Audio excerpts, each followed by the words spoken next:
నరికేయాలి, కొట్టేయాలి. దేవునికి స్తోత్రం.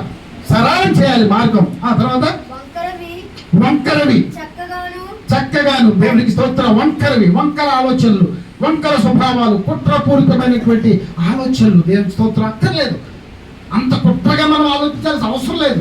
మన తరపున ఆలోచించడానికి దేవుడు ఉన్నాడు.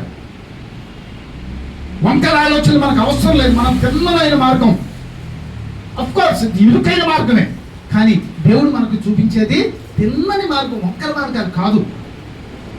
శ్రమ వచ్చినా, కష్టం వచ్చినా, దుఃఖమైన, శ్రమైన ఆ చిన్నని మార్గంలోనే, తిన్నని మార్గంలోనే, ఇరుకైన మార్గంలోనే ప్రవేశించాలి తప్ప లూప్ హోల్స్ మనం ఎత్తకూడదు. వంకర మార్గాల్లో మనం వెళ్ళకూడదు. అవి సరి చేసుకుంటే దేవునికి మనం ఏం చేస్తాం? రాజబాట వేయగలుగుతాం. దేవునికి స్తోత్రం. ఆ తర్వాత కరుకైనవి సమముగాను. కటువైనవి మనస్సులో చాలా కఠినత్వం, మృదత్వం ఉండదు, ప్రేమ లేదు, ఆప్యాయత ఉండదు. దేవునికి స్తోత్రం కలుగును గాక. అసహ్యము. దేవునికి స్తోత్రం. కాబట్టి కాఠిన్యాన్ని మన మనసులోంచి తుడిచివేయాలి. కాఠిన్యాన్ని తుడిచివేయాలి. అందరిని ప్రేమించే హృదయం మనకు ఉండాలి. సౌమ్యత ఉండాలి. దేవునికి స్తోత్రం. మృదువుగా మాట్లాడే స్వభావం ఉండాలి. హక్కున చేర్చుకునే స్వభావం ఉండాలి. ఇవన్నీ కూడా ఎలాగొస్తాయి?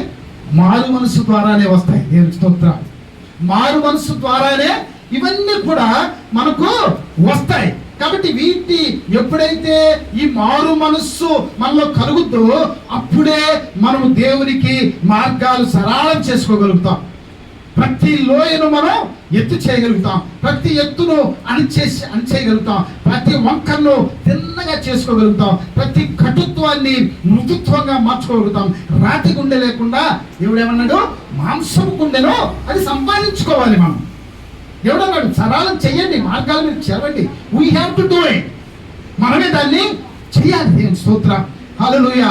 అయితే బాప్తిసం ఇచ్చి యోహాను చెప్తున్న మాట ఏంటంటే, చూడండి మత్తయి సువార్త 3:7 ఒకసారి చదవండి. మనందరికీ తెలిసినటువంటి ఒక వాక్య భాగం ఏది.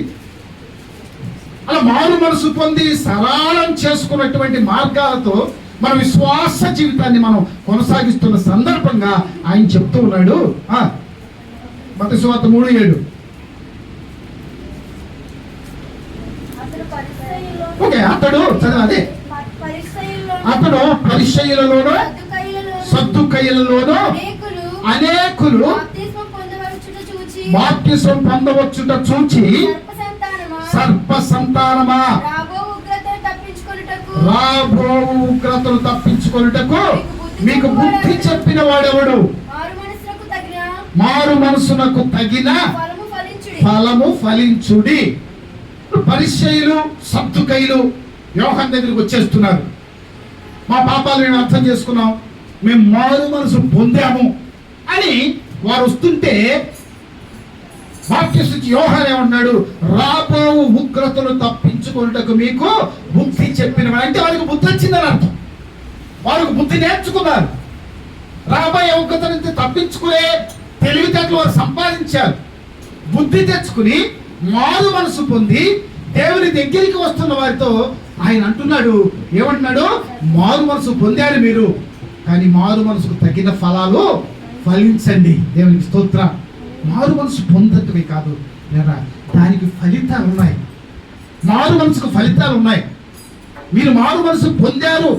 మీరు పొందినప్పుడు తప్పనిసరిగా మీ మార్గాలు సరళం చేయబడతాయి. మీ మార్గాలు సరళమైన తర్వాత మీరు ఫలిస్తారు. దేవునికి స్తోత్రం. ఆ ఫలింపులో ఉండండి అని చెప్పి ఇక్కడ యోహాను చెప్తూ ఉన్నాడు.